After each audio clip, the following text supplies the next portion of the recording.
this important event, and all of you for coming out tonight. It's really fantastic to see such a lot of interest in this topic. I'd also like to thank the organisers for holding this as a teach-out event in solidarity with the UCU strike.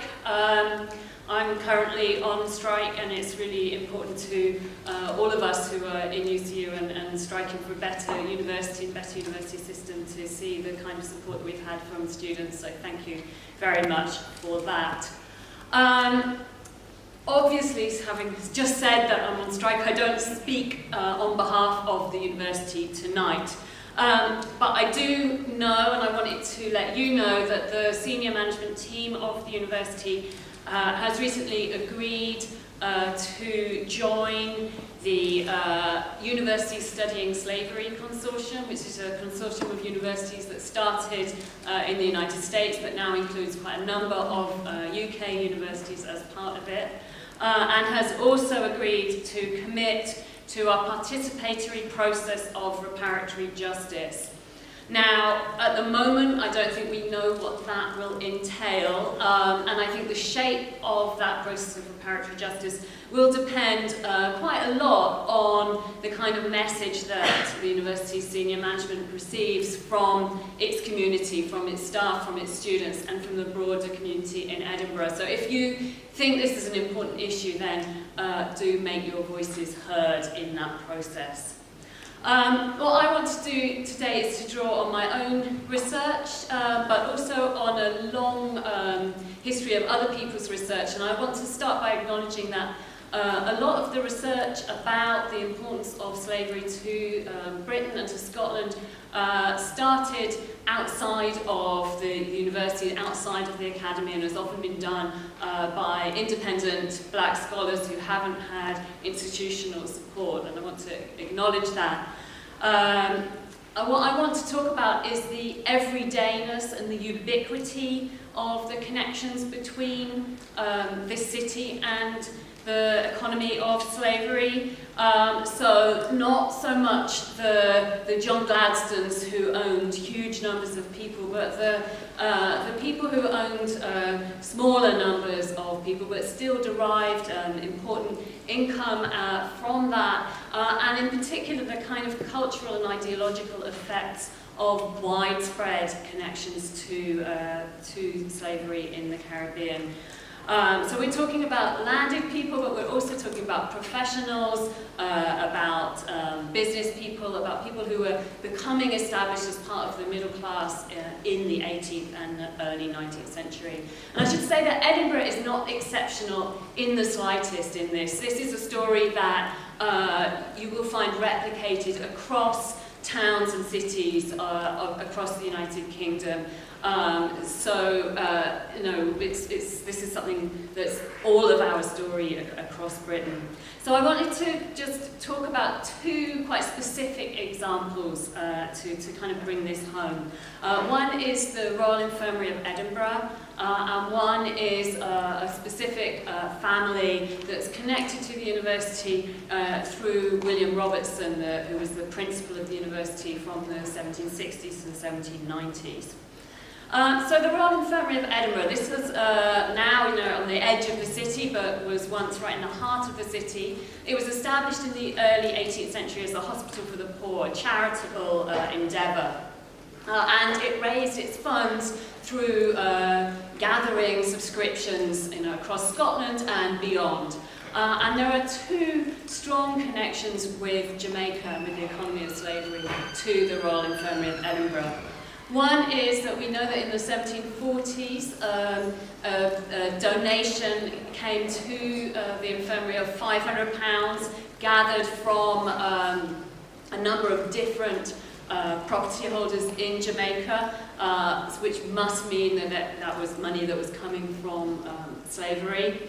And the second connection, which I've done more investigation on, is that in 1749 a man in Jamaica named Archibald Kerr died and left in his will a bequest of his estate to the Royal Infirmary, and his estate was 120 acres of land and 49 human beings. So the infirmary, which was a charitable institution for the poor, ended up owning 49 people in Jamaica. I'll come back to that in a moment, what they did with that. But my second example is about David Robertson, who was the son of William Robertson, the university's principal. And he married a woman named Margaretta MacDonald in the 1790s, who had also, through an inheritance process, come into a significant amount of property. She inherited her uncle's property from Jamaica, which included about 50 enslaved people there and a small piece of land in the centre of the island. She lived on Princes Street, and she moved between Edinburgh and the Highlands. So we can see in these two cases the importance of inheritance. And I think inheritance is really crucial for how slavery became something that was spread very widely among the middle classes in Scotland and more broadly in Britain. So people who hadn't actively gone out to try and make a fortune in the Caribbean still ended up connected to slavery. And that means we need to ask, how come people like Archibald Kerr were leaving their money to the infirmary, and how come somebody like Donald MacDonald is leaving his money and the people he owned to his niece in Edinburgh? Why is he leaving his money to his niece and not to his children? And that's when you start to get into the real depths of the gendered and raced divisions of the world that they were part of. Because we know that Donald MacDonald in Jamaica did have children. We know that from his will, because he owned his children and he freed his children in his will.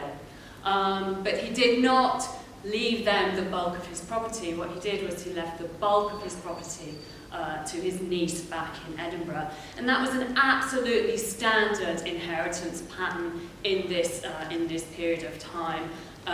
Men from Scotland, from other parts of Britain, went to the Caribbean, had sexual relationships generally founded in coercion with women there, had children there, but then when they died, even if they acknowledged those children, the bulk of their property was sent back to places like Edinburgh. And that's how we end up with this infiltration of and in-depth connection of slavery with lots and lots of people across the country, across this country. So what is the significance of these types of bequests and inheritance? It's partly an economic impact that it has. So the infirmary rented out those people and that land in Jamaica, and we know that they received £350 a year rental for income through the 19th century, up until certainly the 1820s, through the early part of the 19th century.